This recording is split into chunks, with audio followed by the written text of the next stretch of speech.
So guys, napakita ko sa inyo, binigay ng kuya sa akin. Ngayon lang nakakita ng ganitong alak. Tignan ko po, titignan ko po. Tignan natin.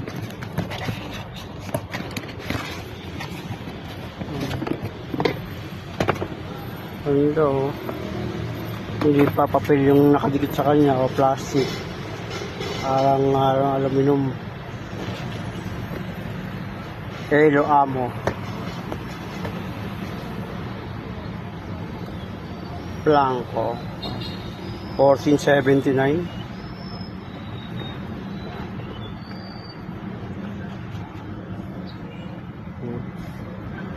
Gagawin kong lalagyanan ng ano to, barya. Kaya tabi ko na lang, baka pwedeng madala kay Boss Toyo o kung may toyo. Okay, salamat mga idol. Sana all.